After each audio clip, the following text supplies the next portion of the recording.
Krishnamurti says to people, now look, there is nothing you can do to be liberated, because all your efforts in the direction of liberation are phony.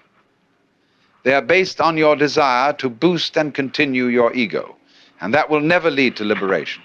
All you can do, he says, is to be aware of yourself as you are, without judgment. See what is. But then, if you can do that, you have no further problem. But if you try to do it, you're in the same mess all over again. Gurdjieff played the same game in a different way. He said, the most important thing is self-remembering. Always at every moment be aware of what you're doing. Watch yourself constantly and never, never be absent-minded. So all day, when you know you pick up the piece of paper, you realize, I'm picking up this piece of paper. And I'm opening it inside, and so on. And I know I'm doing it this way, so I'm not asleep. Ordinary people, you know, pick up a piece of paper. In this way, we're really picking up the piece of paper. And so all these people are doing this, you know, watching all the time. Now, where do they land up? I've told this story millions of times, really. Excuse me, but it's very important. When they teach you in Japanese Zen how to use a sword, the first thing that the teacher says to the student is, now, if you're going to be a good soldier, you've got to be alert constantly, because you never know where the attack's going to come from. Now, you know what happens to you when you try to be on the alert. You think about being alert, and then you're a hopeless prey to the enemy, because you're not alert. You're thinking about being alert.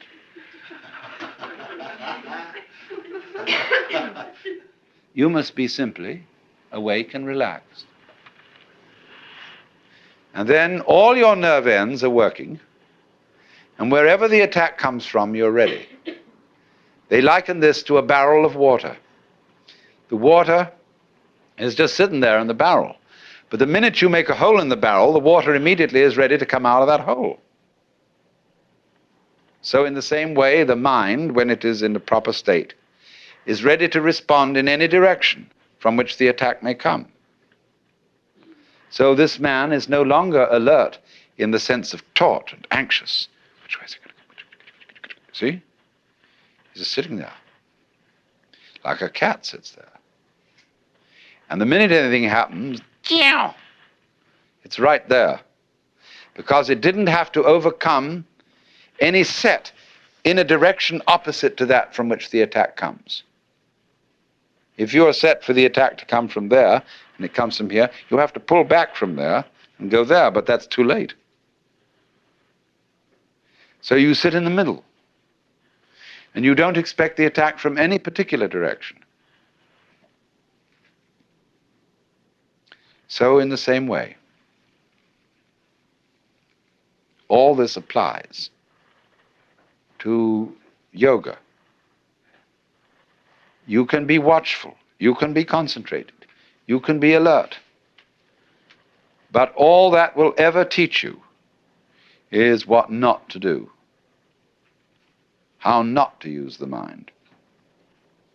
Because it'll get you into deeper and deeper and deeper binds.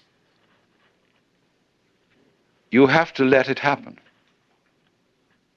Just like you have to let yourself go to sleep. You can't try to go to sleep.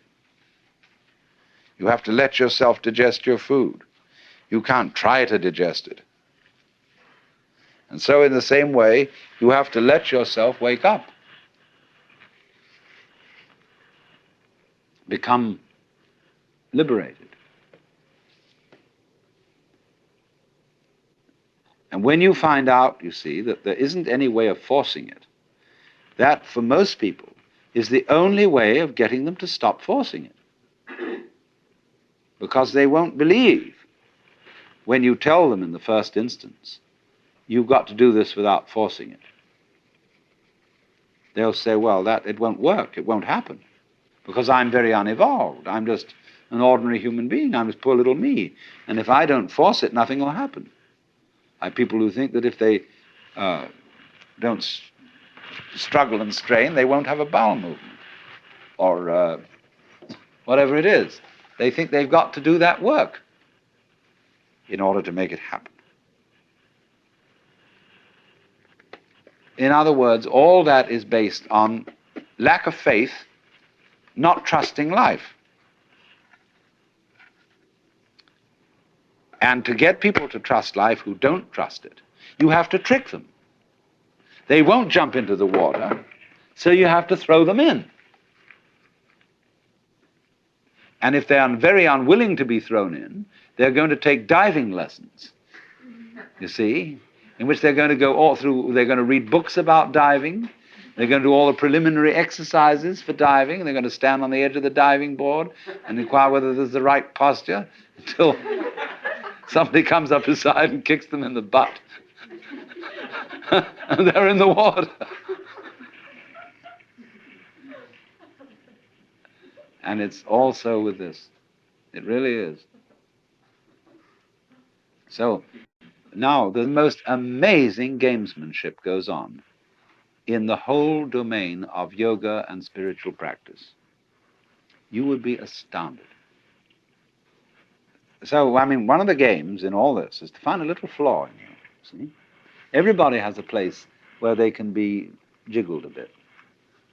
Something they're a bit ashamed of, and so they think, does this person really know my secret? He's not saying anything because he's polite, but does he really see through me and know that somewhere are the awful awfuls and that I'm a little bit upsettable? This is all part of religious competition. If you go to the Roman Catholics and you've been psychoanalyzed, you see, they'll say, well, that's fine, but of course it's not nearly enough. I mean, that's all very well so far as it goes, but, or if you're a Roman Catholic and you go to a Buddhist outfit that's on a missionary basis, they'll say, yes, of course, through your Catholicism, you've learnt some of the basic virtues, but of course, Catholicism doesn't go anywhere near the heart of things, in that it doesn't have an elaborate system of meditation like we have. Then you go over to the Hindu school, and they say, yes, the Buddhists go to a certain point.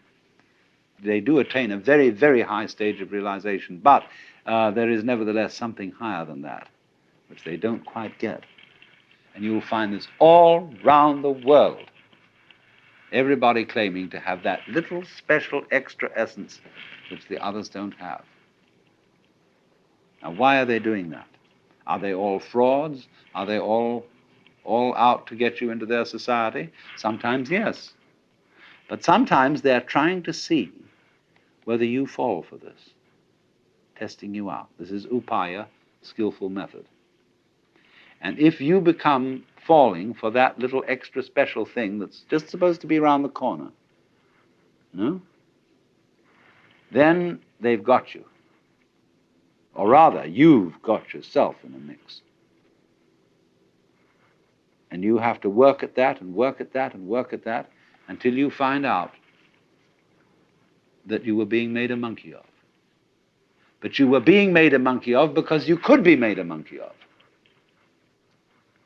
You hadn't really arrived where you are. You didn't have the nerve to be you. That is to say, to be the self. And so you had always to feel that there was something beyond that, the stage higher. See? So that's why, for example, Masonry is such a success. It has 33 degrees. And you know, you can go up that ladder and get higher and higher status. The more degrees, the merrier. There have been things that have invented hundreds of degrees, and they're an immense success. Because you can postpone it, longer and longer, like Achilles overtaking the tortoise. He doesn't overtake it in the problem because we keep dividing and dividing the space between Achilles and the tortoise as he approaches the tortoise. What delays Achilles overtaking the tortoise is not Achilles, but our calculations about how he approaches it. We make the calculations more and more complicated as he gets nearer and nearer to the tortoise. It's only the calculations that put it off. Achilles, in fact, runs right by. So in the same way, you can calculate yourself out of liberation. You can put it off indefinitely by inventing new degrees and new stages. But actually, when you get it, you don't get it. You suddenly see it. It happens instantly. It happens instantly whether you put in 30 years' practice or whether you put in 3 minutes. It's the same. Suddenly it dawns on you that that's the way things are. Tattvamasi.